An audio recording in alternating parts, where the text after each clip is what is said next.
Olá, turma. Tudo bem? Tudo bem com vocês? Na nossa aula de hoje, nós vamos começar a comentar sobre ventilação não invasiva, como nós devemos ajustar o suporte não invasivo. Só ajustar aqui minha imagem para a gente discutir. Então, é uma aula bem interessante. É uma das formas de terapia de expansão pulmonar. Se você tiver dúvidas sobre as outras formas de terapia de expansão pulmonar, tem uma aula gravada sobre isso. Você procura o vídeo mais abaixo, já tem um tempo, mas você vai conseguir encontrar essa aula. Você pode escutar novamente as terapias de expansão pulmonar. Falando basicamente de pacientes adultos, seria uma das principais escolhas de terapia de expansão pulmonar, seria a ventilação não invasiva, juntamente com protocolos de mobilização fora do leito, com a intenção de melhorar a CRF, etc. Então, a gente está das melhores opções de terapia de expansão pulmonar, incluindo o posicionamento, incluindo a pressão positiva, no caso aqui a VNI, incluindo a terapia ali fora do leito. Sobre aquela fisioterapia chest ou terapia torácicas, as evidências em pacientes adultos são bastante reduzidas, principalmente em terapias técnicas manuais. Já discutimos sobre isso também na terapia de expansão pulmonar, e as evidências realmente mostram isso. Se você pegar um paciente, por exemplo, pós-cirúrgico, de uma cirurgia torácica ou abdominal alta, e você quer tentar prevenir complicações pulmonares, como a telectasia, ou hipoxemia, déficit de oxigenação, etc., você tem que tentar, então, a bela e velha novidade que eu chamo que é a ventilação não invasiva, porque com ela, sim, você consegue melhorar os desfechos clínicos do paciente e evitar as complicações. Isso comparado, claro, com as técnicas convencionais ou aquela chamada fisioterapia torácica, fisioterapia manual, ou até mesmo comparado ali com a espirometria de incentivo. Então, a espirometria de incentivo também, o famoso Respiron, o famoso Valdani também, bem complicado ali quando comparado com a ventilação não invasiva, para prevenir complicações pulmonares, principalmente pacientes pós-cirúrgicos de cirurgias abdominais altas ou cirurgias torácicas. Então, a ventilação não invasiva, sim, é o carro-chefe para se utilizar de uma forma mais aberta. De cara, eu coloco uma definição bem interessante, ou pelo menos um alerta, e diz o seguinte: é uma velha novidade que vem sendo muito difundida, tanto na pesquisa quanto na parte clínica. É uma ideia bem antiga, a ventilação não invasiva, mas cada dia ela tem mostrado mais benefícios em situações bem pontuais, ou seja, pacientes com doença pulmonar obstrutiva crônica exacerbada, pacientes com edema agudo pulmonar, e algumas situações ali, você tem um paciente com limitação do fluxo aéreo em uso de broncodilatadores, então tem assim um espaço bem garantido. As duas primeiras opções, como a doença pulmonar obstrutiva crônica e o edema agudo, já é bem fechado, recomendação A mesmo para utilização, até mesmo para desfecho clínico, como evitar a intubação traqueal e, no caso de DPOC, a redução até da mortalidade. Então, é algo bem interessante para ser discutido e difundido. Vamos lá. Então, o que seria a ventilação não invasiva? Falamos muito já no mês passado, em setembro, sobre a ventilação invasiva. Falamos dos modos ventilatórios, as indicações, falamos de situação de parada cardiorrespiratória, o paciente de falência muscular respiratória, em apneia, rebaixamento do nível de consciência. Então, essas condições aí, elas destacam para a ventilação mecânica invasiva. E o que seria a ventilação não invasiva? A não invasiva é a utilização de uma interface, de uma máscara, de um suporte não invasivo que não leva a um tubo orotraqueal, não leva um tubo nasal e não leva a uma traqueostomia. Se você está diante de uma interface que não leva esses suportes invasivos, você está diante de uma máscara, seja ela nasal, oronasal ou uma pronga, você está ou uma total face, uma máscara que realmente cobre o rosto do paciente, você está diante então de uma interface que pode ser utilizada como suporte ventilatório, junto com suporte ventilatório não invasivo. Então, é ofertar pressão positiva, é ofertar um EPAP, um IPAP, uma pressão de suporte. Vou tentar separar os termos depois. Diante de uma máscara, você vai ofertar para o paciente pressão positiva, mas não utilizando nenhum suporte invasivo, e sim utilizando uma máscara, uma interface. Então, é a conexão paciente-ventilador através de uma interface, através de uma máscara. E essa máscara pode ser vários modelos. Pode ser nasal, triangular, pode ser oronasal, pode ser pronga, pode ser o capacete helmet, ou pode ser ali a full face ou a total face. Vamos lá. Deixa eu entender aqui. Então, a gente já discutiu ali a forma de utilização que não usa nenhum suporte invasivo. Então, se um paciente está em suporte invasivo, não cometa esse erro de falar que vai realizar suporte não invasivo em alguém que está entubado. Não existe isso. Se ele está entubado, ele já está sob suporte invasivo e basta ajustar os parâmetros e realizar a conexão nesse paciente. Você está diante de um paciente que não está sob suporte ventilatório invasivo, não tem tubo orotraqueal, tubo nasal, traqueostomia, esse paciente sim, ele pode receber, ali se tiver condições, é claro, condições de receber o suporte ventilatório não invasivo. De cara, a gente tem que ter indicação, tá bom? Não é para todo mundo, entendeu? Não é para ser extrapolado também, se o paciente não tem indicação, utilizar. Também não tem isso, não tem essa recomendação. Então, existe o paciente certo, existe a situação certa para utilizar o suporte ventilatório não invasivo. Então, duas situações aqui que foram colocadas, aqui está no Profísio, ali de 2016, que é a principal responsável pela diminuição da necessidade de intubação, redução de custos hospitalares e redução da mortalidade, principalmente de pacientes com doença pulmonar obstrutiva crônica e no edema agudo pulmonar. Então, os principais ali, principais recomendações. Então, se você tem um paciente com a exacerbação da doença pulmonar obstrutiva crônica, que chegou naquela unidade por essa condição, se você tiver uma boa interface, tiver um ventilador adequado para a utilização, uma equipe treinada, o suporte ventilatório não invasivo, quando bem utilizado e com um bom paciente respondedor, sim, vai diminuir a possibilidade daquele paciente ser entubado, vai diminuir a mortalidade naquela unidade e vai diminuir os custos hospitalares, vai com certeza aumentar a sobrevida daquele paciente. Então, a ventilação não invasiva é muito legal e deve ser bem utilizada no paciente certo e na situação certa. Então, melhora a qualidade de vida e aumenta a funcionalidade. Essa outra vertente, essa outra ideia, vou discutir mais à frente, fora do ambiente hospitalar, a ventilação não invasiva também tem seu espaço? Sim, tem seu espaço garantido, principalmente pacientes que têm distúrbios respiratórios do sono, seja ele de distúrbio de ventilação ou paciente com apneia obstrutiva do sono. Mas também tem um espaço muito garantido para terapia de expansão pulmonar, a nível até mesmo domiciliar ou ambulatorial. Eu vou mostrar alguns estudos, algumas discussões novas sobre a ventilação não invasiva também no espaço extra-hospitalar. Então, como utilizar a tecnologia a favor da fisioterapia, a favor da condição terapêutica? Você tem que conhecer seu equipamento. Então, existem equipamentos novos já no mercado, existem ventiladores com ajustes ventilatórios adequados, rise time, fall time. Então, existem vários ajustes que você pode colocar diante da ventilação não invasiva que vai promover, às vezes, a melhor adequação do paciente. Então, o que você pode garantir para o paciente? Se você conhecer aquele ventilador, conhecer aquele equipamento, você conhecer os ajustes, tiver conhecimento sobre a ventilação não invasiva, os ajustes finos da ventilação não invasiva, e a interface, você vai conseguir realmente ajustar aquele paciente de uma forma adequada. Algumas imagens aqui em ventilação invasiva, tá, gente? Mas é só para discutir realmente a tecnologia a favor da fisioterapia, tá bom? Aqui nenhum conflito de interesse, mas aqui tem o Astral 150, que é um ventilador da Resimed, que é um ventilador bem legal, que faz suporte invasivo e não invasivo. A evolução da fisioterapia, da ventilação não invasiva, ela é muito semelhante ali à evolução da ventilação invasiva, então foi tentado também, como eu já discuti lá no modo controlado a volume, na história lá da fisioterapia, que antigamente, como a respiração espontânea é pela diferença de pressões, na inspiração nós temos uma pressão alveolar negativa pela negativação da pressão pleural, eles tentaram fazer tipo uma sucção, um vácuo ali, para tentar ajudar o paciente de uma forma não invasiva, através desses coletes ou dessas couraças. Mas não deu muito certo. Então, a ventilação não invasiva, de uma forma com pressão negativa, sugando ali mais ou menos o tórax do paciente para favorecer a entrada de ar da atmosfera para dentro do tórax do paciente, não foi muito bem difundida porque não deu muito certo.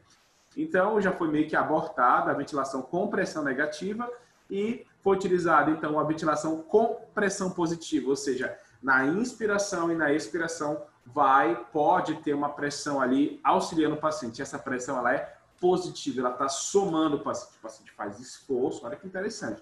O paciente faz esforço, esse esforço, essa negativação de pressão pleural, esse cisalhamento da pleura, gera então um gradiente de pressão para dentro da rede alveolar, essa pressão fica negativa dentro da rede alveolar na inspiração, a atmosfera com uma pressão diferente ou neutra, o ar sai de fora para dentro, ou seja, do mais para o menos, porque dentro do gradil torácico, da rede alveolar, o paciente tem uma pressão negativa. Porém, quando o paciente está sob pressão positiva, ele carrega o gás de duas maneiras, o gás é transportado de duas maneiras. O paciente faz o esforço, o gás entra também, de certa forma, da atmosfera, ele rouba ar da atmosfera. Porém, vai estar ligado a uma interface, uma máscara que vai empurrar também gás, fazendo uma pressão positiva. Então, o volume corrente desse paciente ele é baseado por duas condições. Pela pressão alveolar, que é a pressão gerada pela ventilação não invasiva, e pelo componente muscular, pela pressão negativa, jogada pelo esse transporte de pressão pleural durante a expiração. Então, as duas coisas meio que somadas garantem o volume corrente do paciente. Isso diminui o trabalho respiratório, diminui o shunt pulmonar, melhora a troca gasosa, etc. Nós podemos utilizar de N formas, né, gente? Então, você pode usar desde uma forma aguda, dentro de uma unidade hospitalar, você pode usar num paciente crônico, a nível ambulatorial, a nível domiciliar, e você pode utilizar em condições noturnas, como a apneia obstrutiva de sono, e pode utilizar também na hipoventilação noturna. Então, tem muito espaço. Mário, quais são os objetivos dessa ventilação não invasiva? Identificar situações ali que ela está realmente indicada, então tem o paciente certo e a situação certa. Então, o principal objetivo, gente, é saber quando utilizar. Então, às vezes, nós extrapolamos o momento de utilização, uma coisa muito comum, podendo favorecer uma famosa condição chamada PSID, que eu vou discutir um pouquinho mais à frente. Ou a situação número 2, você entrar de uma forma muito tardia, onde o paciente tinha critério de ventilação não invasiva e houve um critério de piora da situação clínica daquele paciente. Quando você vai tentar colocar a ventilação não invasiva, não tem mais espaço para esse paciente. E o que acontece? Esse paciente vai ter que caminhar para a ventilação invasiva. Então, primeira coisa, identificar a situação que ela está indicada, paciente certo, situação certa. Segunda coisa, qual modo você vai utilizar? Você vai utilizar o modo com pressão única, continuando nas vias aéreas, o famoso CPAP, ou você vai utilizar o modo com pressão, 2 níveis de pressão, ou bilevel, ou binível, entendeu? Ou o termo ali meio que patenteado chamado BIPAP. O que você vai utilizar com esse paciente? 2 níveis de pressão ou 1 nível de pressão?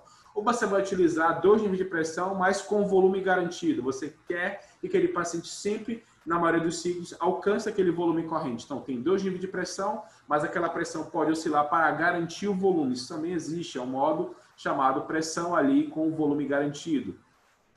Você identificar qual é o seu equipamento. O seu equipamento ele oferece o quê? Ele é de ramo único, ou seja, vai ter que ter uma válvula ali exalatória naquele paciente. Você está diante de um ramo duplo, onde a entrada é por um ramo e a saída é por outro ramo.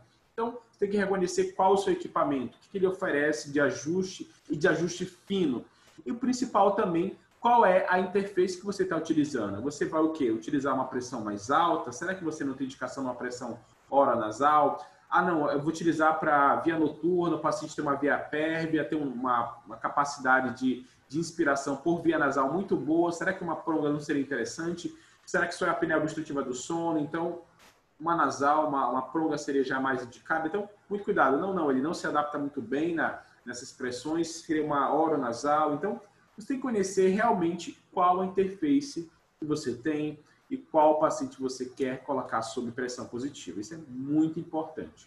Outra coisa interessante é o tipo de insuficiência respiratória, pensando agora mais em nível hospitalar.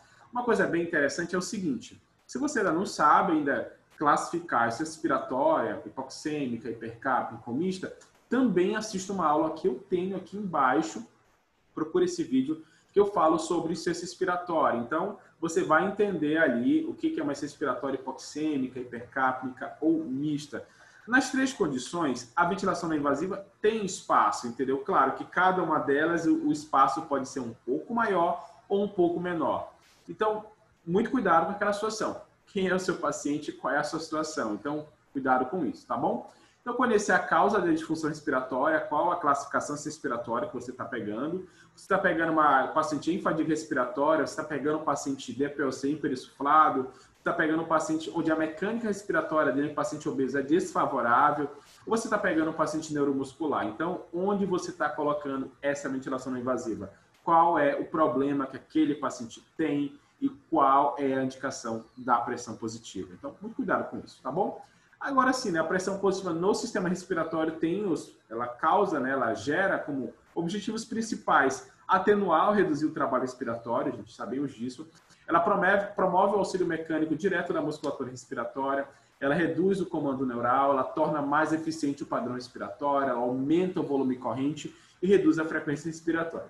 Falando um pouquinho assim, de uma forma mais simplificada, um exemplo interessante. Se você coloca no seu paciente ele em ventilação não invasiva, numa máscara, vamos dizer, oronasal, você pega ele cobrindo a boca e o nariz do paciente. E você vai colocar no modo de pressão única, ou contínua nas vias aéreas, o modo CPAP. Então, o que você está esperando possivelmente nesse paciente? Quando você coloca a pressão positiva nesse paciente no modo CPAP, você está tentando melhorar, por exemplo, a capacidade residual funcional. A capacidade residual funcional, nós discutimos em outras aulas, interessante, que ela é derivada ali do recuo elástico da caixa torácica e do recuo elástico pulmonar. Então, de forma harmoniosa, na inse e na expiração, há então um recuo, na expiração no caso, da caixa e do pulmão. E quando esse recuo é harmonioso, não terá basicamente uma patologia pulmonar. Mas se você tem, por exemplo, uma doença restritiva, onde o paciente tem diminuição da complacência do sistema respiratório e tem o aumento do recuo pulmonar, o que acontece? O tórax vai estar recuando normal, mas o pulmão vai estar recuando mais rápido. Com isso, esse paciente vai estar perdendo o volume de reserva respiratória, vai aumentar o recuo pulmonar e esse paciente vai possivelmente evoluir para um processo de atelectasia. Se você coloca uma pressão positiva naquele paciente na expiração ou de forma contínua nas vias aéreas, o que você está promovendo nesse paciente? Olha que interessante. Então, o recuo que estava muito rápido, ou seja, o gás estava sendo expulso muito rápido, estava perdendo o volume de reserva respiratório, perdendo volume residual, então perdendo a capacidade residual funcional.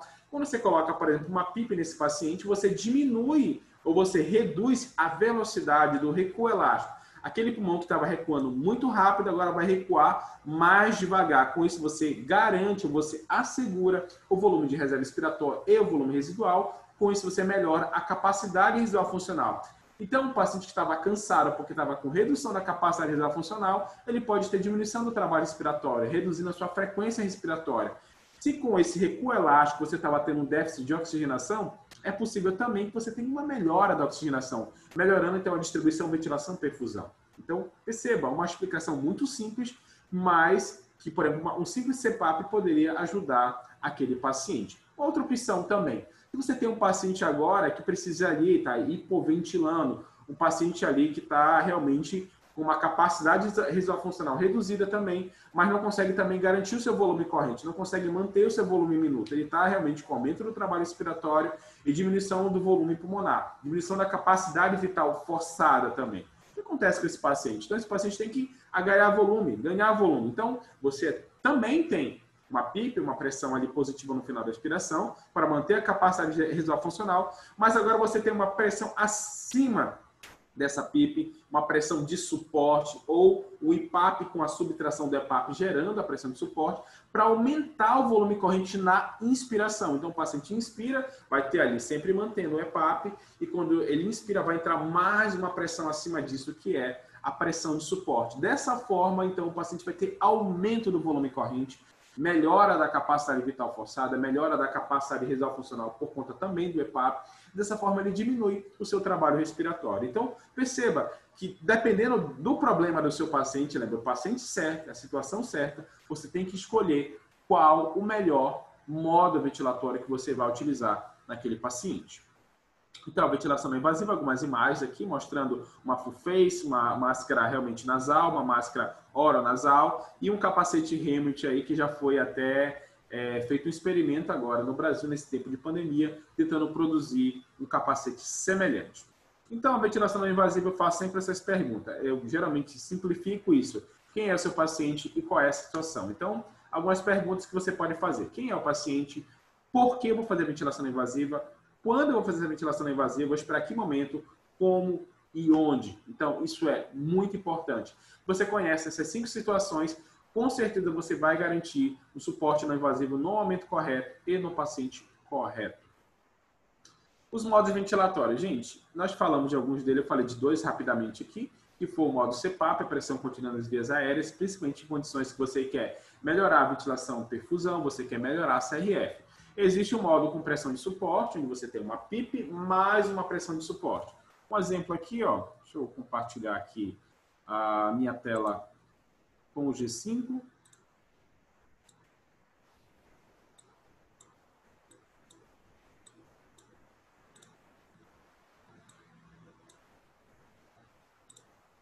Olha que interessante. Então, vamos dizer que esse paciente está sob suporte ventilatório não invasivo. Olha o que está acontecendo com ele. Então, esse paciente, ele está respirando aqui com 15 respirações por minuto. Vamos dizer que esse paciente tem ali de peso alvo ali 65 quilos, então o volume alvo dele ali por volta ali de 390 ml de volume a 6 ml por quilo. E o que acontece? Você está ofertando aqui 50% de oxigênio para ele manter uma saturação adequada. Você está ofertando uma PIP de 5 para manter essa capacidade de reserva funcional. E você está ofertando acima da PIP mais 6 de suporte. Então você tem 5 mais 6. Então a soma dessa pressão positiva está dando 11. Perceba o seguinte, se você reduzir a pressão de suporte, ó, você vai ter queda do volume corrente, ó, por conta, você tirou a pressão positiva acima da PIP, que está ajudando o paciente a ganhar esse volume corrente. Perceba que vai ter uma queda. Ao mesmo tempo, se você aumenta a pressão de suporte, você pode ter aumento do volume corrente, se o paciente tiver no seu expiratório dessa complacência, então, ó, e ganho desse volume novamente. Muito cuidado com isso, tá? O volume corrente não é só gerado pela pressão de suporte, ele é gerado também pelo esforço muscular do paciente. Lembra que é uma condição dupla? Ou seja, quem gera volume corrente no modo espontâneo? Quem gera volume corrente em ventilação não invasiva? Número 1, quem gera volume corrente no modo bilevel, no caso aí, é a soma da pressão positiva da pressão alveolar mais a pressão pleural, a pressão muscular do paciente. Tá bom? Então, a gente não pode esquecer essas situações. Vamos lá, deixa eu compartilhar aqui a tela novamente.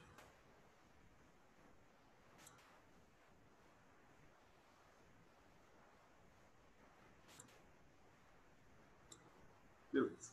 Então, sobre os modos ventilatórios, nós temos a pressão contínua nas vias aéreas, ou CPAP, a pressão com pressão de suporte, como eu mostrei agora nessa imagem. O bilevel, binível também, a diferença que eu vou explicar da pressão de suporte para o bilevel é o seguinte, vou compartilhar aqui agora a tela no Paint. Olha que interessante.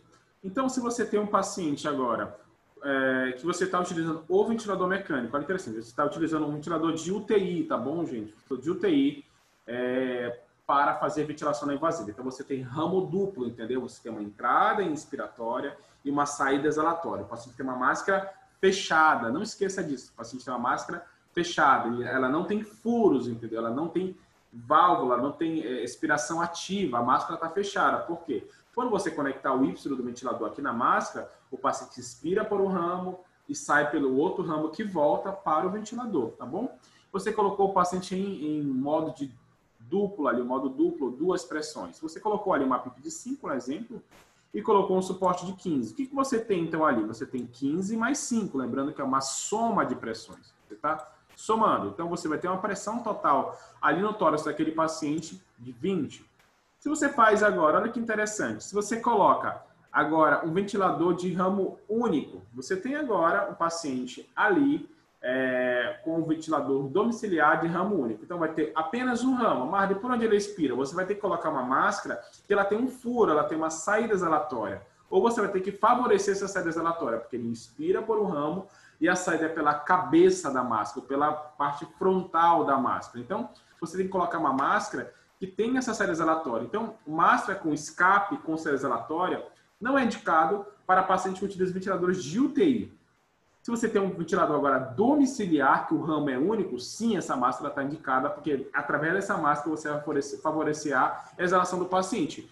Mas lá no ventilador mecânico, lá naquele ventilador, domiciliar, você tem o IPAP, que é a pressão na inspiração, e tem o EPAP. Vamos dizer que você botou a mesma coisa, achando que era idêntico. Você botou o IPAP de 15 e botou um EPAP de 5, tentando ali copiar os parâmetros que ele estava no ventilador mecânico. Gente, você não vai ter a mesma pressão, porque no ventilador domiciliar, as pressões para ajudar ou ajustar a pressão de suporte é a subtração. Se você tem um IPAP de 15 e uma PIP ou um EPAP de 5, você só tem um suporte de 10. Como assim, Mardo? Porque você tem 5, e quando o paciente 5 na ex, e quando ele inspira, entra 15. Então, a pressão de suporte é o que está entre o IPAP e o EPAP, ou seja, 15 menos 5, 10. Ou seja, O paciente está entrando 5 mais 10. Então, a soma das pressões só é 15. É como se o IPAP fosse a pressão máxima do sistema. Ah, Marlon, então se eu quisesse jogar uma pressão de 20 no sistema como estava nessa situação, eu tinha que botar ali o IPAP de 20, correto? 20 menos 5 daria um suporte de 15. Então, muito cuidado com isso. Em ventiladores domiciliares, você vai subtrair as pressões para achar a pressão de suporte. E nos ventiladores de UTI ou hospitalares, você não precisa subtrair. Possivelmente você está com uma pressão acima da PIP. Muito cuidado com essa situação. Deixa eu voltar aqui para a aula. Ventilação assistida com ajuste neural, tá, gente? Alguns ventiladores permitem ali a mensuração, a avaliação da pressão pleural de forma indireta, pressão esofágica, o comando neural. Isso vai ajudar ali o seu paciente a ter um ajuste melhor ali da ventilação não invasiva. E o volume garantido, existe também agora ventiladores modernos, onde você coloca ali um volume alvo para aquele paciente, um target daquele paciente, volume alvo, vamos dizer 450 de volume. E você coloca uma pressão ali limite no ventilador. O ventilador ele pode utilizar num ciclo respiratório 10 de pressão, 8, 12, 14. Então, ele fica variando a pressão às vezes para alcançar o volume alvo. Ele fica variando às vezes o IPAP para alcançar o volume que você quer que o paciente alcance. Então, que modo é esse? É um modo ali com pressão de suporte, com volume garantido, tá bom? O que muda quando adicionamos o CPAP? Nós falamos do recuo elástico no começo dessa aula, e algo bem interessante é o seguinte.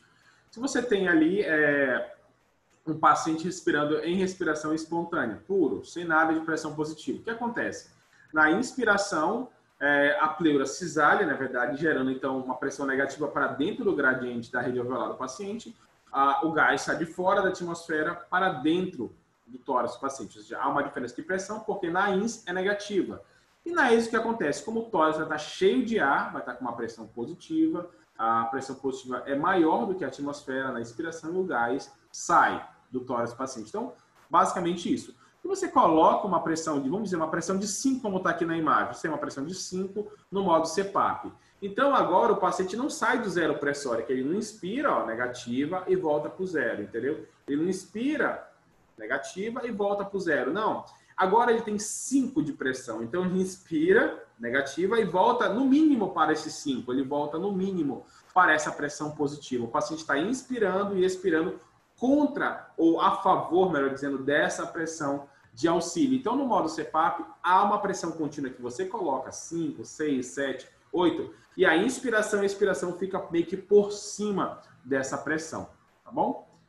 E no modo bilevel, um pouco diferente, como eu falei, vamos dizer que eu tenho um paciente no ventilador mecânico, eu tenho PIP mais pressão de suporte, então tem uma PIP que ele expira, ó, que a PIP, ele inspira, entra uma pressão de suporte, ele expira, volta para a PIP, ele inspira, entra a pressão de suporte, ele expira, volta para a PIP. Então, tem uma pressão dissociada entre a INS e a ES. Isso diminui substancialmente o trabalho respiratório. Perceba aqui na imagem, olha, onde você tem um paciente fazendo muita pressão negativa, fazendo muito esforço, então ele está trabalhando demais. Quando o paciente entrou em modo bilevel, modo de pressão dissociada, né, duas pressões, uma na INS e na ES, olha o que aconteceu com o trabalho respiratório, ele foi reduzido. A pressão alveolar, a pressão que é gerada ali pelo esforço do paciente, reduziu. A PMUSC, melhor dizendo, desculpa, reduziu, que é a pressão muscular. Ou seja, o paciente está trabalhando menos porque agora ele tem um apoio. Vamos lá, algumas situações, é uma situação bem corriqueira, assim, mas não gosto muito de quadros, né, gente? Eu gosto de sempre avaliar de forma individual, mas aqui seriam algumas recomendações, tá bom? Você tem um paciente ali que tem... que você queira o efeito, né, aumento da CRF, abertura de alvéolo, diminuição de paciente com edema intersticial por esforço, alvéolo colapsado, atelectasiado, melhora da relação ventilação-perfusão, redução da pré-carga do ventrículo direito com aumento da pressão torácica, você pode tentar de cara o modo CPAP, ou seja, uma única pressão nas vias aéreas, uma PIP de 8, 10, você vai titular ali a pressão única. Muito utilizado em respiratória apenas hipoxêmica, tá? Onde não tem ali aumento do trabalho respiratório, só tem um quadro de hipoxemia. O que acontece? Você tem um paciente ali na sua unidade, fez basicamente ali tem uma infecção ali pulmonar, vamos dizer, pequena, uma pneumonia pequena, que está gerando ali, cursando ali com uma insuficiência respiratória hipoxêmica leve, uma saturação ali em ar ambiente de 88%, por exemplo. Aí você vai, posicionou o paciente, sentou beira-leito, sentou fora do leito, melhorou um pouco ali já a saturação periférica daquele paciente. Aí você vai avaliar o paciente, tem uma escuta reduzida, o paciente não consegue ali ter uma inspiração, uma CVF otimizada, e você vai lá, então, aplica um CPAP, ou seja, tem uma respiratória ali pequena, hipoxêmica, que não custa, de vez até com o aumento do trabalho respiratório, e você quer reverter isso daí. Você coloca ali pressão contínua nas vias aéreas, em modo CPAP, para tentar melhorar aquela área pulmonar que está sendo atingida, melhorar então a CRF. Em pós-operatório é muito utilizado também, entendeu? Nessa condição que eu acabei de falar. O paciente com síndrome de desconforto respiratório leve também. O edema pulmonar cardiogênico também, recomendação A, utilizar ali um suporte ventilatório, uma PIP de 8 a 10. O paciente está fazendo edema agudo de pulmão, aquela mesma explicação, né? O aumento ali do recuo elástico, você quer reduzir esse recuo, tal, você diminui também a pré-carga do ventrículo direito, você vai melhorar ali o débito, vai tentar, pelo menos ali, reduzir ou tentar desfavorecer a gênese do edema agudo pulmonar cardiogênico, até que o médico consiga fazer a reversão com condições medicamentosas ou condições clínicas. Já você tem agora o paciente no modo bilevel, ou como chamado por alguns de forma patenteada, né, BIPAP, ou a PIP mais pressão de suporte, mesma coisa. Você quer fazer o quê? Então, você quer aumentar o volume corrente, você quer reduzir a frequência respiratória, você quer lavar o CO2, porque nesse modo você aumenta o volume minuto, gente. Você aumenta o volume minuto, você lava o CO2, você melhora o pH, você tira o paciente de uma acidose respiratória, entendeu? E no paciente de DPOC, podemos discutir futuramente também, numa condição prática, que você também vai tentar fazer um efeito stent nele, jogando mais para frente ali o ponto de igual pressão, para favorecer a desinflação pulmonar dele. Também diminui o trabalho respiratório. Então, quais condições você mais utiliza, Mário? Respiratória hipoxêmica, com acidose respiratória, paciente DPOC exacerbado, doença neuromuscular, onde tem que ganhar volume corrente, tem que aumentar o volume minuto. Tá bom? Isso aqui é bem interessante, é um quadro de acessibilidade, especificidade, onde você quer, às vezes, utilizar a pressão de suporte como um guia. Olha que interessante. Eu já falei isso, já bati várias vezes, eu bato muito nessa tecla, principalmente quando eu falo da aula de pressão de suporte. Então, se você não lembra desse ajuste, assista novamente a aula de pressão de suporte. Porque o modo pressão de suporte, sim, é um modo utilizado para fazer ventilação não invasiva também, tá, gente? Então, se você ainda não tem ainda afinidade com o modo pressão de suporte, assista a aula novamente. Mas você vai ajustar agora a pressão de suporte beira-leito, o paciente ali está com máscara, tudo ajustadinho lá, a máscara não tem vazamento, circuito duplo, ventilador hospitalar, você dizer que você colocou uma PIP de 8 no paciente, melhorou a saturação, já melhorou ali aquela condição do paciente, mas você tem um paciente ainda com sinais de desconforto respiratório, uma frequência maior que 30, o volume corrente um pouco mais baixo, e você vai ajustar o item pressão de suporte. Mário, qual é a melhor forma de ajustar a pressão de suporte? Eu ajusto olhando o volume corrente, ajusto olhando a P01, ajusto olhando ali a frequência cardíaca, o volume minuto expirado, a saturação, a pressão média. Qual é a melhor forma de observar isso daí? Gente, na minha concepção, a melhor forma de observar ali o paciente e observando também esse estudo é observando a frequência respiratória. A frequência respiratória, sim, é um dos melhores marcadores para ajustar a pressão de suporte. Se você tem um indivíduo cansado, com uma frequência respiratória elevada, você vai observar como ele se comporta, então aumentando a pressão de suporte. Se tem um indivíduo com a frequência respiratória muito baixa, ou seja, um indivíduo ali muito confortável, possivelmente um indivíduo ali em superassistência, você vai diminuir a pressão de suporte. Da mesma forma, você vai utilizar na ventilação não invasiva. Isso aqui é bem interessante. Eu falei também, eu mostro esse quadro na aula de fisioterapia na insuficiência renal aguda. Eu mostro que a pressão positiva tem efeito sobre a pré-carga e a pós-carga do ventrículo direito e do ventrículo esquerdo. Então, Marta, onde geralmente tem benefícios da pressão positiva? Em pacientes hipervolêmico, eu falei sobre isso, paciente hipervolêmico, paciente que tem doença no ventrículo esquerdo, falha de bomba, paciente com insuficiência cardíaca com fração reduzida, aquele paciente que está fazendo toda hora edema agudo, aquela discussão bem simples. O paciente tem um débito, um retorno venoso aumentado, tem uma bomba cardíaca ruim, ele não consegue fazer um débito adequado, ele não consegue emanar aquele sangue pela aorta. O que acontece? O sangue não consegue ser emanado para a circulação sistêmica, porque ele tem uma bomba cardíaca ruim, ele acaba extravasando ali da rede capilar para o intestino, fazendo inundação alveolar. Você coloca uma pressão positiva, o aumento da pressão torácica diminui o retorno venoso, não esqueça disso. Diminuindo o retorno venoso, você vai diminuir a pré-carga do ventrículo direito, vai chegar menos sangue ali no ventrículo direito e vai chegar menos sangue também no ventrículo esquerdo, mas esse paciente ele trabalha melhor com uma redução do volume ali no ventrículo esquerdo, ou seja, ele vai ter um melhor débito se chegar menos sangue. Então, com isso, ele se beneficia da pressão positiva. Então, quem é o paciente que adora a ventilação não invasiva? É o paciente hipervolêmica, é um paciente que tem geralmente uma doença do ventrículo esquerdo e tem melhora do débito cardíaco quando colocado pressão positiva. Clássico, edema agudo de pulmão. Paciente com paciente com edema agudo pulmonar também por uma insuficiência cardíaca por redução da bomba, redução da fração de ejeção do ventrículo esquerdo. Paciente que geralmente não tem benefício ali com a pressão positiva. Paciente hipovolêmico, paciente já tem um retorno já diminuído, já tem doença no ventrículo direito. Colocar pressão positiva nesse paciente vai possivelmente reduzir o débito cardíaco. Então, antes de colocar a pressão positiva, avalie a função hemodinâmica, avalie ali a parte cardiovascular do paciente que você pode estar promovendo um efeito, às vezes, positivo ou um efeito negativo. Muito cuidado com isso. Mari, quando começar a ventilação não invasiva? Gente, a primeira coisa que eu penso é o seguinte, tem alguma contraindicação? Eu olho pensando dessa forma. Não tem nenhuma contraindicação absoluta. O paciente não está numa iminência, numa necessidade de uma intubação, melhor dizendo, ou o paciente não sofreu, nesse momento, uma parada cardiorrespiratória.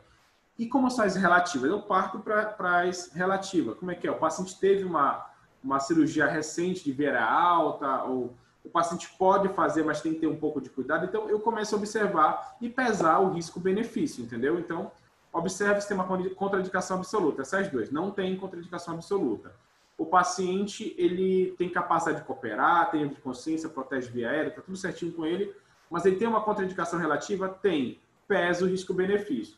Como é que ele está, meu paciente? Eu observo a indicação, né? Frequência respiratória elevada, ele está usando musculatura acessória, tem sinais de desconforto respiratório, o volume minuto está baixo, aquele paciente já não consegue garantir a ventilometria dele, o volume corrente, o paciente já está acidótico, o paciente está precisando de mais oxigênio ou está desaturando. Então, ele tem um desses sinais ou todos esses sinais que você vai lá e vai tentar colocar ele sob suporte ventilatório não invasivo. Você coloca e vai embora, né, gente? Não faça isso. Não coloque os seus pacientes sob suporte ventilatório não invasivo e vá embora. Uma das condições que necessita mais do terapeuta beira-leito, bedside, é o seguinte, é a extubação, ou seja, o processo de desmame e a ventilação não invasiva. Se você não estiver próximo do paciente, você não vai descobrir as assincronias e você não vai perceber se o paciente está falhando o suporte não invasivo. Marli, quanto tempo?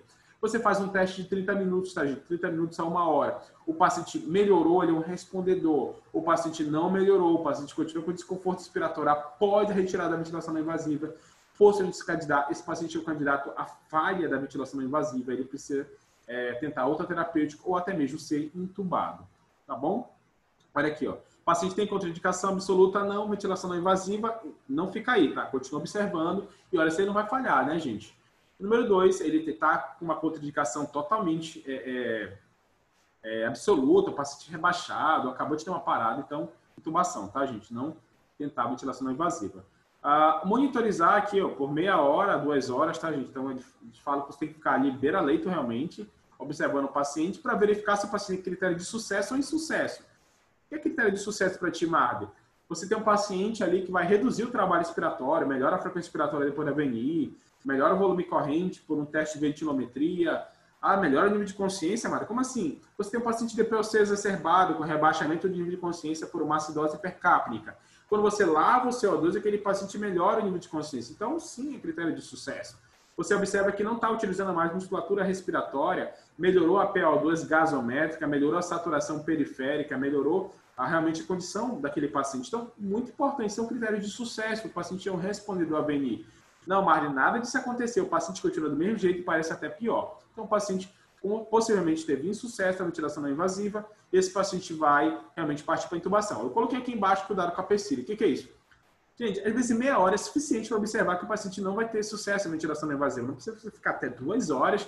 Não, vamos observar 2 horas se ele vai tolerar. Gente, ele não tolerou a ventilação não invasiva, ele continua com critérios de desconforto respiratório, esse paciente sim tem que partir para a intubação para evitar a famosa PECILI, que vamos discutir depois. E aqui uma pequena imagem do professor Angelo Roncalli, tirada ali do Instagram da ventilação mecânica, a ABC da ventilação mecânica, onde a falência de VNI pode estar gerada por N causas, muitas vezes precoce, muitas vezes até imediata, muitas vezes tardias.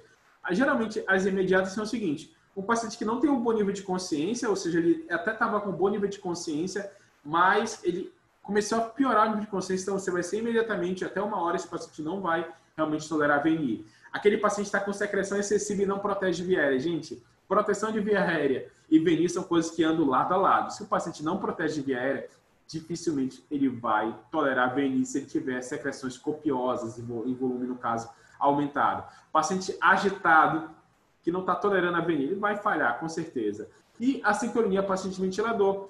Um terapeuta que não maneja a sincronia paciente-ventilador, ou o principal, lógico, não consegue identificar a causa da sincronia. Ela é dor, distúrbio metabólico, é abstinência. O que está acontecendo com aquele paciente? Se você não consegue observar de uma forma clara e objetiva para discutir em equipe multi, aquele paciente pode imediatamente falhar VNI e partir para a intubação.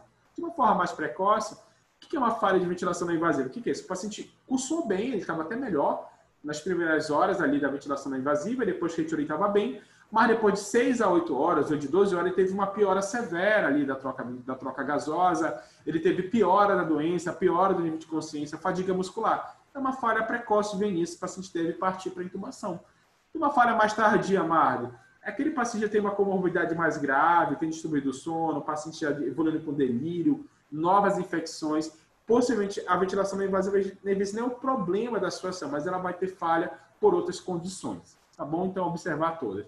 E aqui a nossa famosa PECILI. Gente, PECILI geralmente está atrelado, basicamente, a qualquer condição onde o paciente tem esforço, número 1, olha, interessante. Então, PECILI, o paciente tem esforço e tem que ter pressão positiva. Então, tem as duas coisas associadas. Então, pode ter PECILI aonde? Em paciente em pressão, em PCV, BCV, pode ter PECILI, mas pode. O paciente pode estar em assistido controlado, o paciente pode ter drive respiratório no modo controlado, ele pode estar fazendo a PECILI, tem pressão positiva e tem também o esforço do paciente. No modo PCV, mas pode sim, ele está em pressão controlada, mas pode também ter ali o esforço do paciente. O paciente em PSV em desmame pode fazer PECILI? Sim, tem a pressão positiva e o esforço do paciente. Ventilação não invasiva pode ter PECILI? Com certeza, olha ali, tem a pressão positiva gerada pela pressão do ventilador acoplada a uma máscara e o esforço do paciente. O que é essa PECILI que você está batendo tanto? PECILI nada mais era que um termo utilizado em tradução ali do inglês para lesão auto-infligida, ou seja, o esforço do paciente naquele momento é uma coisa má, uma coisa ruim para ele. Como funciona? Você tem aqui a rede alveolar, vamos dizer, nós temos um alvéolo aqui, entre ele nós temos a parte intersticial e nós temos aqui a parte capilar. O que acontece? O esforço do paciente, olha que interessante, o esforço do paciente, ou seja, a intensidade do drive respiratório do paciente, que é garantido pela pressão pleural, lembra que a pressão pleural é o que faz a diferença de pressão com a atmosfera, que o ar vai entrar para a rede alveolar, tudo isso aí, toda aquela história que eu já comentei com vocês. Então, essa pressão pleural, ela influencia diretamente na pressão capilar, olha que interessante, ou na pressão, melhor dizendo, transvascular, ou seja, quanto maior o esforço do paciente, maior a quantidade de líquido que vai migrar do capilar para o interstício. Mas você já estudou comigo que se o líquido permanecer em grande volume no interstício, ele vai inundar o alvéolo, aumentando o shunt alveolar e causando uma redução de difusão dos gases. Ou seja, quanto maior o esforço do paciente, maior esse migrar do fluido do leito capilar para o interstício para a rede alveolar. Mas se ficar fluido na rede alveolar, o que vai acontecer? Piora da troca gasosa, piora do trabalho respiratório, mais esforço do paciente. Opa, então vamos lá. Explica agora em linhas finas, em detalhes. Observe essa pequena fórmula. Pressão transvascular. Pressão transvascular, essa pressão que faz, que o líquido saia da rede capilar para o interstício e para o alvéolo, ela é uma forma ela é a pressão capilar menos a pressão pleural. Opa, tem um menos aqui, ó. E a pressão pleural na inspiração ela é negativa, né, gente? Perceba isso. Então, quanto maior a pressão pleural, ou seja, quanto mais negativa a pressão pleural, menos 20, menos 30, menos 40, quanto mais esforço o paciente estiver fazendo, o que está acontecendo, Marvin? Maior será a pressão transvascular. Por quê? Ó? Quanto menor a pressão aqui, ó, mais negativa, menos com menos fica mais, maior a pressão transvascular, mais o líquido sai do capilar, inunda o espaço intersticial e inunda o alvéolo. Aumenta o edema alveolar, piora a troca gasosa, aumenta mais o drive, aumenta a pressão transvascular e vira um ciclo vicioso. A gente chama de swing de pressão esofágica ou de Pendeluft. Com isso, o paciente vai ter aquele volume de corrente exacerbado, mas às custas de muito esforço. Isso vai gerar a gênese do que nós falamos de PSILI. Mari, onde quer chegar? Quero chegar ao seguinte, gente. Você coloca o seu paciente em modo pressão de suporte, ou seu paciente tem drive respiratório, ele está em ventilação não invasiva, você tem que avaliar a intensidade do drive respiratório daquele paciente. Seja de uma forma mais direta, com dispositivos invasivos, seja de uma forma mais indireta, avaliando às vezes a P01, avaliando ali às vezes até o delta POC. Então, uma forma direta ou indireta daquele paciente para você avaliar qual a intensidade do drive. Olha que interessante. Como é que você faz a ventilação não invasiva? Como você observa se a ventilação não invasiva ela é uma forma respondedora ou ela está gerando PSILI? Uma coisa bem simples. Olha que interessante. Se você coloca o seu paciente sob suporte ventilatório não invasivo e quando você coloca, você percebe que aquele paciente tem diminuição do trabalho respiratório, quando você olha ali o disparo na curva de pressão, ali pressão-tempo, você percebe que o paciente está negativando de uma forma menor, você percebe que aquele formato em você pegou um paciente bem desconfortável, começou com um suporte ventilatório mais fino, mais leve, e quando você foi aumentando a pressão de suporte, na curva de pressão ali, ó, a primeira fase do ciclo respiratório chamada de disparo, o paciente faz uma negativação, faz um formato em U, um formato em V, que marca o início da respiração em modos espontâneos, em modos assistidos. O que acontece? Quando você perceber, tinha um U muito grande, o paciente formando ali uma negativação de pressão muito acentuada. E quando você colocou a VNI, agora o paciente está mais calmo, você olha o abdômen do paciente está mais tranquilo, olha o gradil está mais tranquilo, você olha a curva de pressão-tempo, você percebe que a curva está mais próxima ao baseline da PIP, ou seja, o paciente está fazendo menor esforço, e você percebe redução da frequência respiratória. Possivelmente você não está tendo o efeito da PSILI. Opção número 2. Você bota o paciente agora em pressão positiva, em modo bileve, e o paciente está lá. Você observa que está o mesmo esforço, o paciente está fazendo mais esforço, você percebe ali no abdômen do paciente mais esforço, você percebe, às vezes, não tem redução da frequência respiratória, às vezes tem até aumento da frequência respiratória, mas está saturando bem, está com volume bom. Está bem? Não. Possivelmente esse paciente não está bem. Esse paciente pode estar favorecendo a PSILI e a piora da troca gasosa pode acontecer nas próximas horas. E quando esse paciente partir para a intubação da traqueal, esse paciente pode estar no estado pior do que o estado inicial, porque não foi avaliada a intensidade do drive respiratório do paciente. Então, não seja omisso em avaliar a PSILI. Uma outra condição também muito importante também, onde você tem que avaliar, chamado de esforço abdominal. Uma pequena imagem aqui mostrando do artigo que foi lançado ali em 2018 na Intensive Care Medicine, mostrando o seguinte: se você tem um paciente, olha que interessante, um paciente sem dor, vou usar o exemplo da dor aqui, um paciente sem dor, sem desconforto, bem posicionado, vamos dizer que a pressão abdominal dele é 0. O que acontece aí? Durante a fase expiratória, que as imagens estão na fase expiratória, perceba aqui que a pressão pleural está um pouco negativa e a pressão alveolar ela está positiva, porque o alvéolo está cheio, né? Agora a pressão está positiva e o gás vai sair. Ó. Perceba que a pressão positiva no alvéolo ela vai diminuindo ao longo do caminhar do gás no interior do brônquio. Vai chegar uma hora que vai acontecer o seguinte: a pressão ali da rede alveolar ela vai ser a mesma da pressão externa, ou da pressão pleural ali.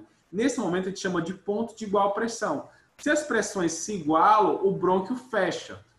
Geralmente isso acontece em unidades de condução onde já tem cartilagem, brônquio principal, traqueia. Então, essa diferença de pressão, ela não consegue colabar a via aérea. Por quê? Quando ela vai ter o ponto de igual pressão, ou seja, A pressão sai caindo igual o velo, 10, 9, 8, 7, 6. Vamos dizer que a pleura esteja com mais 5, por exemplo. Aí sai caindo, ó, identicamente a pressão, 10, 9, 8, 7, 6. Quando chega em 5, as pressões se igualam, o brônquio deveria, ou a rede de condução deveria colabar. Mas se o ar já tiver, por exemplo, numa via onde já tem cartilagem, brônquio já principal, de primeira ali, geração ali, já tem ali já mais uma sustentação de arcabouço cartilaginoso, e não colaba, porque tem estrutura. Mas isso acontece lá no bronquíolo, onde não tem unidade cartilaginosa, não tem ali, só tem musculatura quase lisa ao redor daquele brônquio, ele vai colabar pelo efeito chamado de ponto de igual pressão. Se você não lembra do ponto de igual pressão, reforço também, tem uma aula lá falando ali de mecânica respiratória, onde eu dou um exemplo bem legal para você entender o que seria o ponto de igual pressão. Então procure aqui na aula embaixo o ponto de igual pressão. Essa aula remete a muitas aulas e você precisa estudar para você não se perder no tema. Ventilação não invasiva é um tema muito legal, mas você precisa ter muito conhecimento hemodinâmico, conhecimento respiratório, de mecânica, de fisiologia respiratória e de ventilação mecânica. Opção número 2, olha que interessante. Agora você tem, olha, um paciente com dor, mal posicionado no leito, fazendo muito esforço abdominal. Olha o que está acontecendo. Quando ele começa a fazer esforço abdominal, essa pressão abdominal gera uma pressão positiva ali. Essa pressão positiva, ela é jogada para o interior ali da caixa torácica. E a pleura agora, a unidade fora brônquio, brônquio, vai estar agora positiva. O que acontece? O alvéolo está cheio de ar, porque está na inspiração, e começa a cair 12, 10, 9, 8... Quando chegar a pressão de fora do brônquio, no caso, e dentro do brônquio iguais, o que acontece? Pleura e brônquio iguais, ponto de igual pressão. O brônquio acontece o quê? O brônquio fecha. Automaticamente o ar retorna, fazendo o quê? Hiperinsuflação. Isso vai piorar o drive respiratório do paciente, isso vai piorar também a mecânica respiratória. Mas o que podemos fazer aí? Observar a causa que está gerando o esforço abdominal. Se esse ponto for numa via já que tem a cartilagem, isso não acontece. Se está colabando aqui é porque está numa área de bronquíolo. Opção número 3, observe um paciente com muito esforço abdominal, ele está fazendo logo na série alveolar o ponto de igual pressão e vai favorecer a hiperinsuflação dinâmica, basicamente ali o paciente que está hiperinsuflando. Então, muito cuidado. Se você coloca o seu paciente sob ventilação não invasiva, avalie como está o esforço abdominal dele. Se você tem um paciente com muita pressão positiva abdominal, possivelmente esse paciente, por esforço, por dor, por uma outra condição patológica, esse paciente pode estar fazendo ponto de igual pressão e ficando muitas vezes até pior, se não avaliado, em pressão positiva. A pressão positiva poderia ajudar aí, Mário? Em algumas condições, sim. Se ela formar o efeito stent, que a gente já discutiu também em alguma outra condição, em uma outra aula. Você coloca uma pressão positiva, agora o que acontece? A rede alveolar do paciente vai ter mais pressão, porque você colocou pressão positiva, colocou mais gás ali dentro, e automaticamente você desloca esse ponto de igual pressão que estava aqui para uma área mais proximal à traqueia, melhor dizendo. Com isso, quando acontecer o ponto de igual pressão, ela vai acontecer de uma forma mais tardia. Isso vai melhorar. Eu também discuto na aula de mecânica respiratória. Então, se você não entendeu essa imagem, eu peço a você, vai lá na aula de mecânica respiratória, procure a parte onde eu falo de ponto de igual pressão e você vai entender. Então, a ventilação não invasiva pode ajudar, sim, se for favorecer o efeito stent, mas se você tiver um paciente com muita dor, com muito desconforto, com muita pressão abdominal, tente conversar com a equipe multi para tentar melhorar esse paciente. Critério de suspensão, né, gente? Olha, intolerância à máscara, paciente dispneico, estável hemodinamicamente, flutuando em nível de consciência, tá? Favorecendo o PCID ali, piora clínica ou gasométrica. Gente, já era. Esse paciente, possivelmente, ele não tem critério, ele falhou, melhor dizendo, a ventilação não invasiva. Esse critério de RACOR, né, que basicamente uma sigla ali, né, falando que o H da frequência cardíaca, o P da acidose, o C do coma, o O da oxigenação e o R de rate, né, de frequência respiratória. Então, o que acontece? Você pega um paciente ali, beira-leito, e você vai avaliar ele sob suporte ventilatório não invasivo. Se você encontra um paciente, exemplo, taquicárdico, olha, maior que 120 frequência cardíaca, já ganha um ponto. O paciente está com uma acidose ali severa, um pH abaixo de 7,25, 4 pontos. Mas ele está bem acordado, Glasgow 15, então 0 para ele. Esse paciente está com déficit de oxigenação importante. Vamos dizer que uma PO2 FO2 ali menor que 200, vamos dar um exemplo. Opa, 2 pontos, então 7 pontos. Gente, um score maior que 5 pontos, esse paciente tem alta chance de falhar VNI. entendeu? Então, você vai observar esse paciente de uma forma que você vai somando os scores. Eu chamo uma coisa bem interessante. Você tem um nível de consciência, olha que interessante, ó. Uma escala de coma de Glasgow, menor que 10 pontos, o paciente já tem um score de 10, ou seja, paciente com nível de consciência ruim, gente, possivelmente não tolera a ventilação não invasiva. Muito cuidado com isso, com exceção da acidose hipercápnica por exacerbação da doença pulmonar obstrutiva crônica, tá bom? Quais as evidências, Marden? Edema agudo, nível A, tá, gente? Edema agudo, basicamente, ali, é a exacerbação da doença pulmonar obstrutiva crônica. Nível A, para utilização de VNI. Nível B, nível C, já níveis mais ruins. Asma, né, paciente com crise asmática, você pode usar a ventilação não invasiva se estiver usando concomitante com a terapia de broncodilatação, pneumonia comunitária, pós-operatório, SARA leve, já não tem nível A, tem níveis menores, mas pode sim ser utilizado, desde que você fique beira-leito, avaliando critérios de sucesso e critérios de falha. Muito cuidado com isso.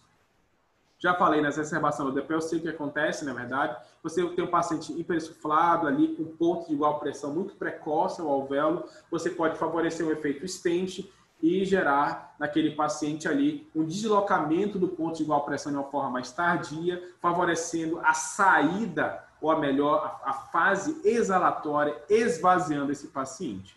Aqui é uma imagem que eu também discuto lá na imagem do ponto de igual pressão na aula de mecânica respiratória, onde nós temos aqui um paciente com uma doença, exemplo que doença nula ou nenhuma doença, um paciente com um pulmão sadio. Olha o que acontece aqui nessa imagem. Basicamente, a pressão que vai estar no final da expiração, ela é baseada pela soma da pressão de recolhimento elástico com a pressão pleural, ou seja, a pressão que está aqui mais 30 é a pressão da pleura mais a pressão de recolhimento pulmonar. E essa pressão vai caindo, ó, 30, 29, 28, 27, 26. Quando a pressão chegar em 20, vai ser a mesma da pleura, que acontece ponto de igual pressão, ou seja, igual as pressões, colapso da via aérea. Mas isso acontece no pulmão normal, gente, só numa situação onde já tem unidade de cartilagem, bronco principal, traqueia, então a gente não tem problema de esvaziamento. Lógico, a gente tem problema de esvaziamento e uma aspiração forçada. A gente pode trazer o ponto de igual pressão, se a gente fizer uma aspiração muito forçada, a gente pode recuar o ponto de igual pressão, tá, gente? Isso pode acontecer sim, num pulmão sadio. Mas, normalmente, isso não ocorre. Quando você pega um paciente aqui com um enfisema, por exemplo, enfisema pulmonar, tem uma doença aqui, ó, uma força de recolhimento pulmonar muito ruim. O paciente não tem mais o recolhimento normal, tá? O recolhimento reduzido. Olha o que acontece. Ele tem ainda a pressão pleural 20, mas o recolhimento pulmonar só de 5, não tem 10. O que acontece? 25, 24, 23, 22, 21, 20. Quando chegar em 20, a pressão igual à pressão externa, colapso de via aérea. O que acontece? Se esse paciente estiver no bronquíolo ainda, o ar vai acontecer o quê? Vai ficar preso e retorna para o alvéolo e vai gerando a hiperexflação dinâmica. Esse paciente não vai conseguir mais depois respirar, por conta que ele não vai conseguir fazer diferença de pressão com a atmosfera. Esse paciente então vai ficar hiperexuflado. Se você coloca esse paciente em ventilação não invasiva, em 2 níveis pressóricos, o que acontece? Você vai dar mais pressão positiva, você vai aumentar a pressão no final da expiração. Agora esse paciente que começava com 25, começa com 30, 25, 40, uma pressão maior agora aqui na unidade alveolar. Com isso, o ponto de igual pressão que era precoce vai ficar mais tardio, favorecendo a exalação do paciente. Tá bom? Se você não entendeu isso, revise a aula onde eu falo de pontos de igual pressão. Aqui algumas imagens mostrando com e sem o CPAP, né, gente? Ou seja, melhora a areação pulmonar. A fonte ali do professor Marcelo Alcântara, do Ex-Lang. Então, muito interessante, tá? Isso aqui são as coisas mais novas de ventilação não invasiva. Então, eu quero discutir agora com você alguns pontos interessantes extra-hospitalar, tá, gente? Então, se você tem um paciente ali a nível domiciliar, a nível ambulatorial, você está atendendo na sua clínica e você tem ventilação não invasiva. Olha que interessante. Você tem um paciente a nível domiciliar que está bem adaptado à ventilação não invasiva, ele é um paciente com uma doença pulmonar obstrutiva crônica. Esse paciente vai ter uma sobrevida melhor em 4 anos se estiver bem adaptado. Se você tem um paciente que, quando utilizar a ventilação não invasiva, melhora o nível de CO2, esse paciente também vai ter uma menor mortalidade. Olha que interessante. O paciente com CO2 reduzido ou estável, melhor dizendo, menor mortalidade. O paciente com sucesso de acopulação, menor mortalidade. Isso em nível domiciliar, nível ambulatorial. Isso é muito importante. Então, não subestime a ventilação não invasiva também a nível ambulatorial.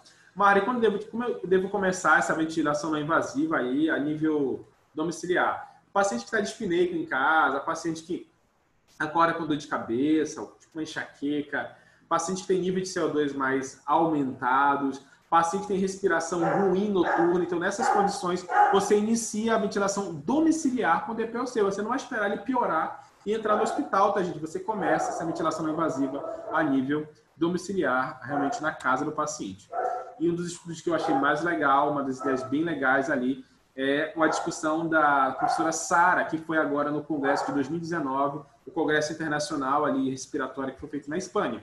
Olha que legal. Você pega o seu paciente DPOC, vamos dizer que ele está em cuidado com o nutricionista, com a parte médica, com o fisioterapeuta e com o educador físico. Esse paciente está até na academia, fazendo ali um trabalho respiratório, um trabalho ali cardiovascular, um trabalho de resistência para ganho de massa muscular. Olha o que acontece. Se esse paciente estiver sob ventilação não invasiva, comparar o paciente com ventilação não invasiva e paciente com ventilação não invasiva e sem ventilação não invasiva, recebendo esses critérios nutricionais aí e cuidados ali de exercícios. O paciente que está em ventilação não invasiva ganhou mais massa, índice de massa corpórea, ganhou mais massa muscular.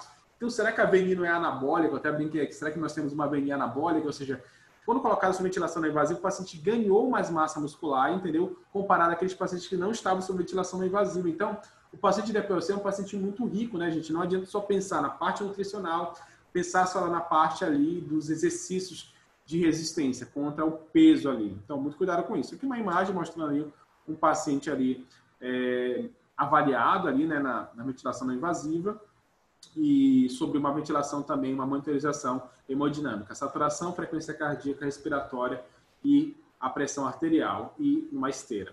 Já falei, né, paciente edema agudo pulmonar, nível A de utilização, recomendação ali você começar com uma PIC, um EPAP de 10 e observando ali a saturação e a frequência respiratória, tá bom? Uma coisa que eu chamo muita atenção, quando utilizar a ventilação não invasiva para facilitar o desmame. Estubei o paciente, nós discutimos na aula passada sobre o desmame, e eu coloquei, olha, você estuba o paciente e coloca sobre a oxigenoterapia, ou você estuba pode partir já para a ventilação não invasiva. Eu falei vários pacientes que você pode pensar ali que você vai colocar VNI pós-estubação. Isso aqui pode acontecer também em muitos pacientes. O que é? O edema pulmonar induzido pelo desmame. O que é isso? Lembra que eu falei na parte da hemodinâmica do retorno venoso, que quando você tem pressão positiva, você reduz o retorno venoso automaticamente, ou você pode favorecer em paciente que tem uma bomba esquerda ruim, o débito cardíaco. Ele está melhor porque ele está sob pressão positiva, porque tem menos retorno venoso.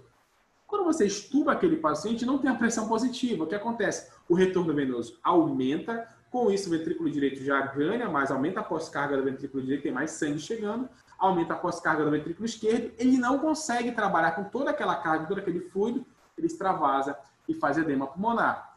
Gente, nossa, que legal. Então, o edema pulmonar pode ser induzido pelo desmame, pode, pela redução da pressão positiva ou até mesmo pelo ato da extubação. Que a gente colocou aqui, ó.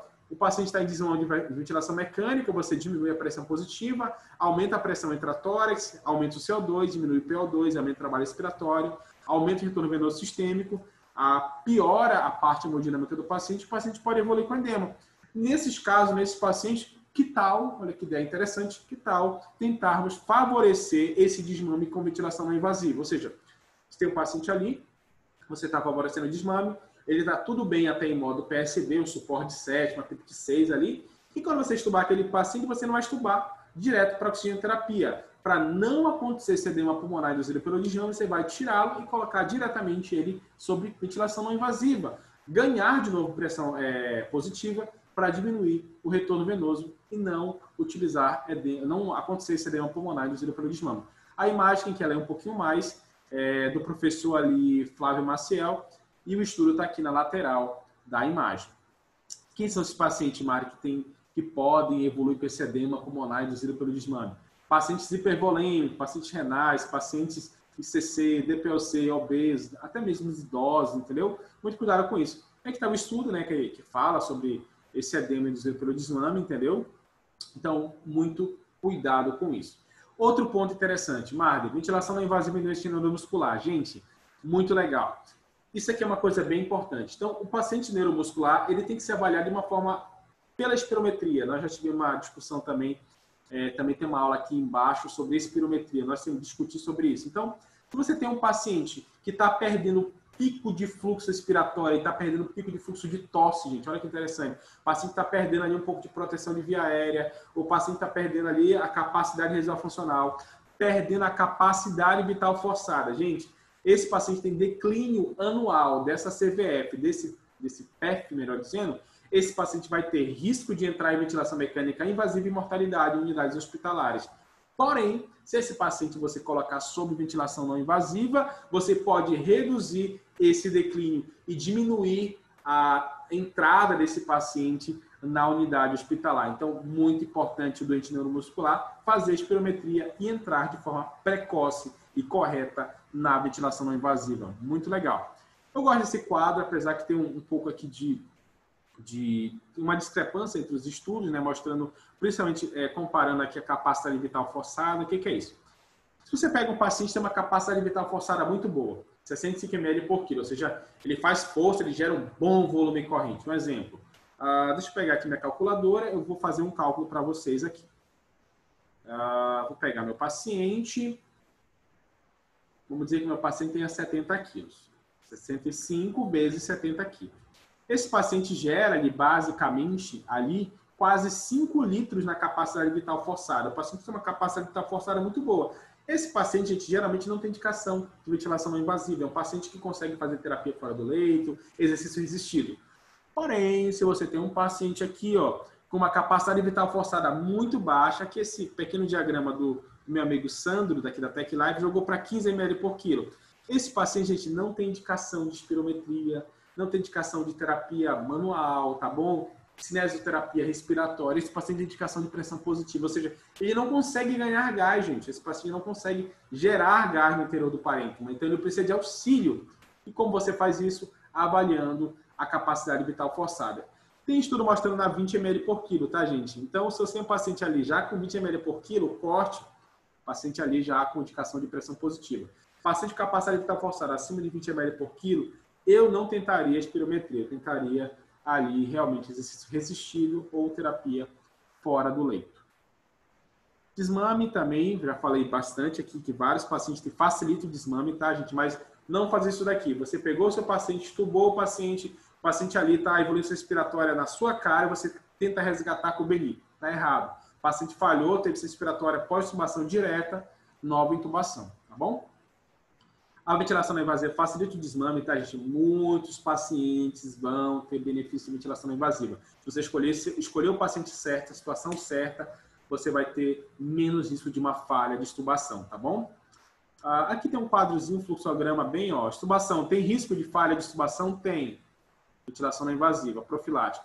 Não tem, apenas oxigenoterapia. Teve falha respiratória? Nova intubação. Não teve falha, teve sucesso de extubação. Muito, muito claro, muito direto. Marley, quem são os pacientes que eu vou utilizar veneno pós-intubação, Marley? Estou com dúvida. Fácil. Paciente que você já pega, já tem uma hipercapnia basal. Paciente ICC. Paciente com uma tosse ruim, que você quer favorecer o pico de fluxo respiratório com pressão positiva, tá, gente? Olha, pressão positiva não é só expansão pulmonar, não, tá, gente? Pressão positiva favorece também uma terapia de genibrônquia. Por quê? Lembra lá do Biasflow, que a gente falou Biasflow, que você quer aumentar o pico de fluxo ex em relação ao pico de fluxo ins? A ventilação não invasiva pode sim favorecer o pico de fluxo respiratório. O paciente ali que teve fracasso no teste de respiração espontânea, desmame difícil, desmame prolongado, favorecer com VNI. Paciente com mais de uma comorbidade, paciente idoso, paciente ali obesos, paciente ali com a parte ali maior que 12 no dia da extubação, paciente com maior tempo de ventilação mecânica, paciente com uma doença neuromuscular. Então, gente, estuba e partir para ventilação não invasiva. Olha o grau, o número de pacientes que podem se beneficiar com ventilação não invasiva pós-desmame. Gente, a gente já sabe, diminui taxa de intubação, diminui mortalidade, principalmente nesse grupo aqui, que é o paciente DPOC, tá bom? Não vou me destacar muito nessa parte, é uma coisa já muito batida que usar a ventilação não invasiva também no desmame do paciente melhora. DPOC, no caso, tem muita resposta positiva, tá bom? Muita resposta mesmo. Aqui mostra aqui um estudozinho aqui de 2014, ó, mostrando que melhora, diminui o tempo de ventilação mecânica, é o menor tempo de desmame, menor tempo de duração de estadia ali na unidade de terapia intensiva, menor taxa de infecção, olha importante, diminui a taxa de infecção também, e o menor dias ali, paciente, o maior número de pacientes com alta, entendeu? também naqueles que utilizaram ventilação não invasiva, uma menor mortalidade. Então, gente, ventilação não invasiva é vida, tá bom? Vamos usá-la com critérios corretos. Na pneumonia grave, a gente já tem um critério ali mais de controvérsias, entendeu? Ou seja, você pode utilizar sim, desde que você esteja beira-leito, avaliando de meia hora, 2 horas, ou até um tempo menor ali, o seu paciente seria um paciente respondedor ou não. Muito cuidado com isso, tá bom? A pressão positiva melhora muito a aeração pulmonar, mais uma imagem do nosso amigo aqui, professor Marcelo Alcântara, da Exlândia, tá bom? Na asma, posso usar, já falei que sim, recomendação B, não é recomendação A, desde que esteja utilizado junto ali com a terapia concomitante broncodilatadora de preferência. Pode utilizar em exames como a broncoscopia, tá bom? Mas o paciente tem que ser observado durante o exame e no pós-exame. Para quê, Mário? Esse paciente também não teve desconforto respiratório, evoluiu com pneumotórios, outras complicações. E muito cuidado com o valor, com a cifra de pressão positiva. Evite passar uma soma de pressões maior que 20 centímetros de água, tá bom? Esse é um estudo de 2010. Aqui é um paciente de lobectomia, entendeu? Retirada ali de uma parte pulmonar, e também nas cirurgias torácicas, nós já discutimos sobre isso, que melhora muito a ventilação não invasiva, tá? Melhora a taxa de atelectasia, menor tempo de internação, então melhora muita coisa. Nos pós-operatórios, quais são os principais, Marder? Cirurgia torácica, cirurgia abdominal alta, eu vou até jogar um pouquinho mais, cirurgia abdominal um pouco mais baixa, com risco de complicações, utilize ventilação não invasiva no pós-operatório. VNI ou espirometria de incentivo? VNI, gente, tá? É o principal carro-chefe para a terapia de expansão pulmonar, tá bom? Isso já é bem discutido também na diretriz brasileira desde 2013. E agora, Mário, o que eu utilizo? Gente, essa aqui é a parte finalzinha da aula, eu vou me debater mais na parte prática mesmo, que o meu aluno vai aprender mais como utilizar a ventilação não invasiva.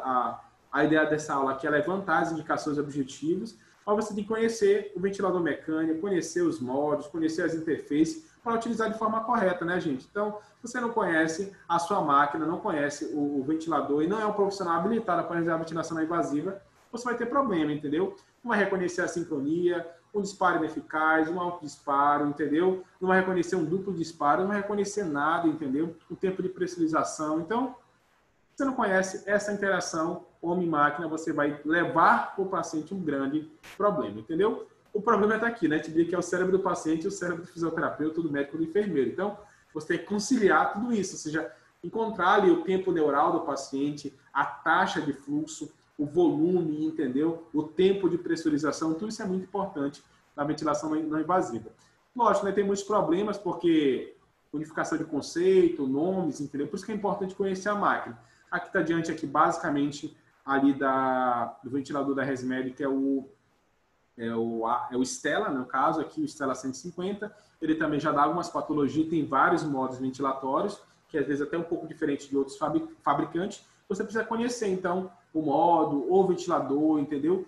Tem ventiladores bem intuitivos como esse, mas tem ventiladores um pouco mais complexos. Você precisa ter um pouco de conhecimento para utilizá-lo, tá bom? Perceba que o ventilador tem vários, ó, tem a pressão de suporte, tem a PIP, entendeu? Tem uma taxa de backup em pacientes, por exemplo, que fazem apneia, ou seja, o paciente vai pausar, vai ter um tempo de apneia, ele para durante a noite respirar. Parou, o ventilador reconhece, tem a ventilação de backup, 10 frequências por minuto para ele não ter queda de oxigenação, e tem ventilações avançadas aqui, como você pode controlar o tempo respiratório mínimo e máximo, você pode controlar o disparo daquele paciente que você quer um disparo mais macio, um disparo mais forte, o tempo de subida, o tempo de descida, o tipo de máscara. Então, tudo isso deve ser ajustado, tá, gente? Muito importante isso. Quais são os principais problemas mais da ventilação não invasiva? Vazamento, problemas com disparo, problemas com pressurização e problemas com ciclagem. Então, esses 4 problemas aqui são os principais na ventilação não invasiva. A taxa de fluxo, a taxa de pressurização, disparo e ciclagem. Então, você tem que conhecer com critérios o que é Rise Time. Se você não sabe o que é Rise Time, assista a aula de PCV e de PSV, que eu discuto o que seria o Rise Time, tá bom? Então, volte nessa aula e assista de novo o que seria o tempo de pressurização, o tempo de subida. E o Fall Time nada mais é do que o tempo de descida. É o tempo que o paciente, o ventilador, sai da pressão limite ou pressão máxima que você permitiu, até o EPAP, que seria a pressão mínima, seria o tempo de caída, tá bom? Isso é muito importante também. Tem ventiladores como tem um modo chamado AVAPS, que é o volume assegurado, eu já discuti, onde ele vai dançando, nivelando a pressão, o IPAP, para garantir o volume que você pediu. Você escolhe o volume, ele vai tentar garantir em cada ciclo aquele volume, alterando ali a pressão. Você mostra no gráfico. Perceba que a pressão está oscilando, mas ele vai tentar quase em todos os ciclos garantir o volume corrente daquele paciente. Qual a melhor ferramenta, Marga? A melhor ferramenta é um profissional habilitado, tá? Realmente perceber o que você tem ali em mãos e saber utilizar, tá? Você tem um dispositivo de circuito único ou você tem um dispositivo de ramo duplo, você tem sistema de verificação, não tem? Então, isso aqui é muito importante, tá bom? Vamos discutir isso aqui mais na parte prática, circuito duplo, circuito único, tá bom? Isso é muito importante. Vários ventiladores que trazem ali. E eu brinco, qual ventilador eu devo escolher? Aquele que você realmente sabe trabalhar. Sobre as interfaces, eu vou discutir também um pouquinho mais na parte prática com vocês, para a aula não ficar tão extensa. Gente, então, era basicamente isso que eu queria discutir com você, entendeu? Escolha o paciente certo, escolha a situação certa, que a ventilação não invasiva tem mais chances de ter sucesso. Tá bom, gente? Muito obrigado, agradeço vocês e até a nossa próxima discussão. Tchau, tchau.